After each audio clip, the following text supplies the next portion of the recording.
ओम शांति। 22 जनवरी 2022 बाबा के महावाक्य। मीठे बच्चे, किसी भी प्रकार की हबच, लालच तुम बच्चों को नहीं रखनी है। किसी से भी कुछ मांगना नहीं है, क्योंकि तुम दाता के बच्चे देने वाले हो। प्रश्न: तुम गॉडली स्टूडेंट हो, तुम्हारा लक्ष्य क्या है, क्या नहीं? उत्तर: तुम्हारा लक्ष्य है बाप द्वारा जो नॉलेज मिल रही है उसे धारण करना, पास विद ऑनर बनना। बाकी यह चाहिए ऐसी इच्छाएं रखना तुम्हारा लक्ष्य नहीं। तुम किसी भी मनुष्य आत्मा से लेन देन करके हिसाब किताब नहीं बनाओ। बाप की याद में रह कर्मातीत बनने का पुरुषार्थ करो। गीत: बचपन के दिन भुला न देना। ओम शांति। बच्चे जानते हैं कि यह है रूहानी बाप और बच्चों का संबंध। रूहानी बाप अब बैठे हैं और बच्चे भी बैठे हैं। सन्यासी आदि होंगे, अपने आश्रम से कहाँ जाएंगे तो कहेंगे फलाना सन्यासी फलानी जगह रहने वाला है। गीता शास्त्र आदि सुनाते हैं, वह कोई नई बात नहीं। ईश्वर सर्वव्यापी कहने से सारा ज्ञान ही खत्म हो जाता है। अब यह तो है रूहानी बाप जिसको सब रूहें याद करती हैं। रूह ही कहती है, ओ परम पिता परमात्मा। जब दुख होता है तो लौकिक को कुछ नहीं कहेंगे, बेहद के बाप को ही याद करेंगे। सन्यासी होंगे तो ब्रह्म तत्व को याद करेंगे, वह है ही ब्रह्म ज्ञानी। बाप को ही याद नहीं करते। शिवोहम कहते हैं, मैं आत्मा सो परमात्मा हूँ, फिर ब्रह्म अथवा तत्व तो रहने का स्थान है। यह बातें बिल्कुल नई हैं। यह ज्ञान प्रायलोप हो जाता है। यह जो शास्त्र हैं उनमें मेरा ज्ञान नहीं है। मेरा ज्ञान न होने कारण तुम जब किसको समझाते हो तो कहते हैं यह तो नई बात है। निराकार परमात्मा ज्ञान देते हैं, यह उन्हों की बुद्धि में ही नहीं आता है। वह तो समझते हैं कृष्ण ने ज्ञान सुनाया है तो मूंझ पड़ते हैं। बाप तो एक एक बात सिद्ध करके बतलाते हैं। भक्ति मार्ग में तुम सब याद करते हो, भगत तो सब भगत हैं। भगवान तो एक होना चाहिए। सर्व में भगवान समझने से सभी को पूजने लग जाते हैं। पहले अव्यभिचारी एक शिव की भक्ति होती है, परंतु ज्ञान नहीं रहता कि वह क्या करके गए हैं, कब आए थे यह नहीं जानते हैं। परंतु वह है सतो प्रधान भक्ति। पूजा उसकी होती है जिससे सुख मिलता है। लक्ष्मी नारायण के राज्य में भी अपार सुख था। वह स्वर्ग के देवताएं थे, लक्ष्मी नारायण को सतयुग का पहला महाराजा महारानी मानते हैं, परंतु सतयुग की आयु नहीं जानते हैं। बाप हर एक बात बच्चों को ही समझाते हैं। बच्चे ही ब्राह्मण बनेंगे, यह नई रचना है ना। तुम सबको समझा सकते हो कि परम पिता परमात्मा प्रजापिता ब्रह्मा द्वारा नई सृष्टि रचते हैं। यह तो सब समझते हैं, नहीं तो प्रजापिता क्यों कहते हैं। यह बातें तुम बच्चे ही जानते हो, दूसरा कोई नहीं जानते। उन्हों को यह नई नई बातें समझ में नहीं आती। जब सुनते सुनते पक्के हो जाते हैं, उन्हों की ही भक्ति की जाती है। फिर पूछो, परम पिता परमात्मा जिसकी तुम जयंती मनाते हो, उसके साथ तुम्हारा क्या संबंध है? वह क्या करके गए हैं? कुछ भी बता नहीं सकेंगे। कृष्ण के लिए सिर्फ कहते हैं, मक्खन चुराया, यह किया, ज्ञान दिया। कितना घोटाला है। दाता तो एक ईश्वर ही है। कृष्ण के लिए तो दाता नहीं कहेंगे, वह तो मूंझे हुए हैं। यह सब ड्रामा में नोंद है। बाप कितना अच्छी रीति समझाते हैं। नटशेल में थोड़ी बातें भी मनुष्यों की बुद्धि में नहीं बैठती। अगर एक एक के 84 जन्मों का वृतांत बैठ निकाले तो पता नहीं कितना हो जाए। बाप कहते हैं, इन सब बातों को छोड़ माँ मेकम याद करो। थोड़ा विस्तार में कभी समझाया जाता है तो मनुष्यों का संशय मिट जाए। बाकी बात तो थोड़ी है, मुझे याद करो। जैसे मंत्र देते हैं, ईश्वर को याद करो, परंतु वह ऐसे नहीं कहेंगे कि ईश्वर को याद करने से तुम्हारे विकर्म विनाश होंगे और ईश्वर के पास जाएंगे।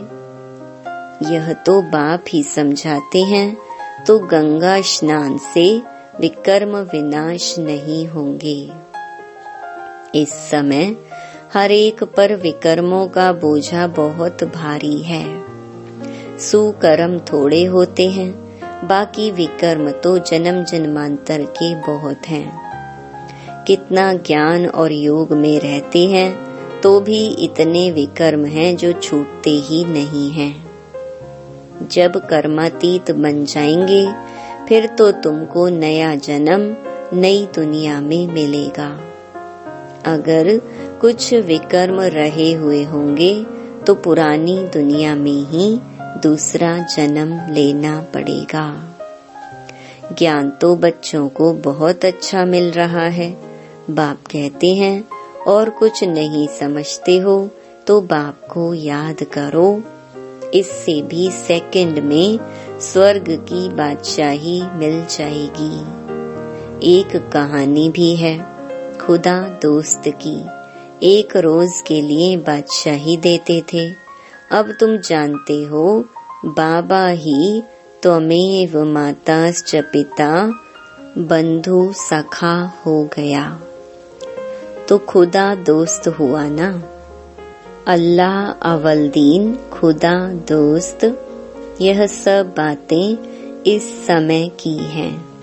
बाबा तुम्हें एक सेकंड में स्वर्ग की बादशाही देते हैं। बच्चियां जब ध्यान में जाती थीं, तो वहाँ प्रिंस प्रिंसेस बन जाती थीं। वहाँ के सब समाचार आकर सुनाती थीं। तुम बाप को अब जानते हो। सब कहते हैं हेवनली गॉड फादर। जरूर नई दुनिया स्वर्ग ही रचेंगे। भारत ही गोल्डन एज था। उस समय और कोई धर्म नहीं था। क्रिश्चियन भी कहते हैं क्राइस्ट से 3000 वर्ष पहले भारत स्वर्ग था, जहाँ लक्ष्मी नारायण राज्य करते थे। इसलिए पूछते हैं इन्हों को यह वर्षा कहाँ से मिला। भारतवासियों का इनसे क्या संबंध है? स्वर्ग के मालिक पहले यह थे, अब तो नरक है, यह कहाँ गए? जन्म मरण को तो मानते हैं ना। आत्मा जन्म मरण में आती है तब तो 84 जन्म लेंगे, नहीं तो कैसे लेंगे? दुनिया में अनेक मत हैं, कोई पुनर्जन्म को मानते हैं, कोई नहीं मानते हैं। पूछना चाहिए परम पिता परमात्मा शिव से तुम्हारा क्या संबंध है? यह ब्रह्मा विष्णु शंकर कौन है? कहाँ के रहने वाले हैं? तुम कहेंगे सूक्ष्म वतन के, और तो कोई बता ना सके। तुम्हारे लिए तो कितना सहज है। माताओं को तो कोई नौकरी आदि का फुर्ना नहीं है, घर में रहने वाली हैं, कोई धंधे धोरी का हंगामा नहीं है। बाप से वर्षा लेना है, पुरुषों को तो फुर्ना है। तुमको तो बाबा कहते हैं तुम अपना मर्तबा लो, विश्व का मालिक बनो। साहूकारों को तो कितनी चिंता रहती है, दुनिया में रिश्वतखोरी भी बहुत है। तुमको रिश्वत लेने की कोई दरकार ही नहीं, वह तो व्यापारियों का काम है। तुम इनसे छूटे हुए हो, फिर भी माया ऐसी है जो चोटी से पकड़ लेती है। इसलिए फिर कुछ न कुछ हबच लोभ लालच रहती है, तो जिज्ञासुओं से मांगते रहते हैं। बाबा कहते हैं बच्चे किसी से भी मांगो मत, तुम दाता के बच्चे हो ना। तुमको देना है ना कि मांगना है। तुमको जो कुछ चाहिए शिव बाबा से मिल सकता है, और कोई से लेंगे तो उनकी याद रहेगी। हर एक चीज शिव बाबा से लेंगे तो शिव बाबा तुमको घड़ी घड़ी याद पड़ेगा। शिव बाबा कहते हैं तुम्हारे लेन देन का हिसाब मेरे साथ है। यह ब्रह्मा तो बीच में दलाल है, देने वाला मैं हूँ। मेरे से तुम कनेक्शन रखो थ्रू ब्रह्मा। कोई भी चीज औरों से लेंगे तो तुमको उनकी याद आएगी और तुम व्यभिचारी बन जाएंगे। शिव बाबा के भंडारे से तुम चीजें ले लो और किसी से मांगो मत, नहीं तो देने वाले को नुकसान पड़ता है, क्योंकि उसने शिव बाबा की भंडारी में नहीं दिया। देना चाहिए शिव बाबा की भंडारी में। मनुष्य से लेन देन का कनेक्शन तो बहुत समय रखा, अब तुम्हारा कनेक्शन डायरेक्ट शिव बाबा से है। लेकिन बाबा जानते हैं बच्चों में लोभ का भूत है। कई बच्चे कहते हैं हमने शिव बाबा को देखा नहीं है। अरे तुम अपने को देखते हो? तुमको अपनी आत्मा का साक्षात्कार हुआ है जो कहते हो हमको शिव बाबा का साक्षात्कार हो? तुम जानते हो हमारी आत्मा भ्रकुटी के बीच में रहती है, शिव बाबा भी भ्रकुटी के बीच में ही होगा। तुम जानते हो आत्मा एक शरीर छोड़ दूसरा लेती है। किस समय आत्मा का साक्षात्कार हो भी सकता है? आत्मा स्टार है, साक्षात्कार भी दिव्य दृष्टि से ही होगा। अच्छा कृष्ण की तुम भक्ति करो, साक्षात्कार हो सकता है, फिर फायदा क्या? परमात्मा का भी साक्षात्कार हुआ, फायदा क्या? फिर भी तुमको तो पढ़ना है ना। भक्ति मार्ग में साक्षात्कार होता है तो उनका कितना गायन करते हैं, परंतु मिलता कुछ भी नहीं है। शिव बाबा है ज्ञान का सागर, ब्रह्मा को तो ज्ञान का सागर नहीं कहेंगे ना। ब्रह्मा को भी उनसे ज्ञान मिलता है। आजकल शिवलिंग सबके आगे रख देते हैं, समझते कुछ भी नहीं। पूजा करते हैं परंतु कोई की भी बायोग्राफी बता न सके, इन ज्ञान रत्नों को समझ न सके। रतन लेते लेते कईयों को माया बंदर बना देती है। कहते हैं हमको रतन नहीं चाहिए। बाबा समझाते हैं फिर भी शिवालय में तो आएंगे, परंतु प्रजा पद पुरुषार्थ कर ऊंच पद पाना चाहिए। बाप कहते हैं मैं वैकुंठ की बादशाही देने आया हूँ, तुम पुरुषार्थ कर आप समान बनाओ। पुजारियों से भी तुम पूछ सकते हो यह कौन है। कहते हैं ना आए आग लेने और बबोरची मालिक बन बैठे। कोई पुजारियों की भी बुद्धि में अच्छी रीति बैठ जाता है।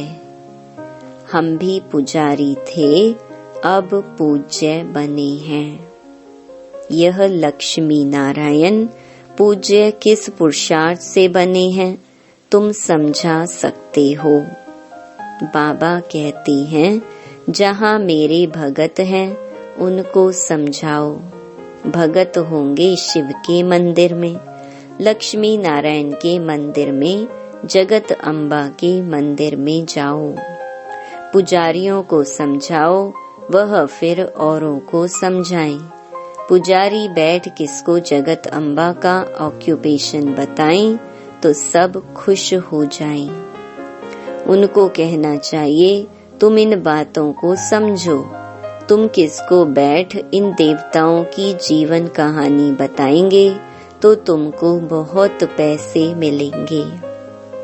यह भी समझा वही सकता है जो देही अभिमानी है। देह अभिमानी को तो सारा दिन यह चाहिए हबच लालच रहती है। स्टूडेंट को तो नॉलेज की हबच होनी चाहिए तो मैं पास विद ऑनर हो जाऊं। यह है पढ़ाई का लक्ष्य। ड्रामा के राज को भी समझना है। ड्रामा कोई लंबा नहीं है, परंतु शास्त्रों में इनकी आयु लंबी लिख दी है, तो यह सब बुद्धि में आना चाहिए। सर्विस तो बहुत है, कोई करके दिखाए। बाप से कोई कृपा थोड़े ही मांगी जाती है। कहते हैं भगवान बच्चा दो तो कुल की वृद्धि होगी। अरे बाप तो अपने कुल की वृद्धि कर रहे हैं। इस समय फिर देवता कुल की वृद्धि हो रही है। अभी ईश्वरीय कुल की वृद्धि होती है। तुम भी ईश्वरीय संतान हो। तो बाप समझाते हैं यह सब इच्छाएं छोड़ एक बाप को याद करो। बंधन आदि है, यह सब कर्म का हिसाब है। बाबा को देखो कितना बंधन है, कितने बच्चों के ख्यालात रहते हैं, कितनी खिटपिट होती है, कितनी निंदा करते हैं। डिससर्विस करना सहज है, सर्विस करना बहुत मुश्किल है। एक खराब होता है तो 10-20 को खराब कर देते हैं, बाकी 5-8 निकलते बड़ी मेहनत से हैं। कई सेंटर्स पर आते भी रहते हैं, फिर काला मुंह भी करते रहते हैं। ऐसे बंदर बुद्धि वायुमंडल को खराब करते हैं। ऐसों को तुम बिठाते क्यों हो? काला मुंह किया तो उसका असर बहुत समय चलता है। रजिस्टर से मालूम चल जाता है। 4-5 वर्ष आकर फिर आना बंद कर दिया। बाबा समझाते हैं, ऐसा करने से तुम राजाई पद पा नहीं सकेंगे। इंद्रप्रस्थ की कहानी भी है, पत्थर बन गए, तुम भी पत्थर बुद्धि बन पड़ेंगे, पारस बन नहीं सकेंगे।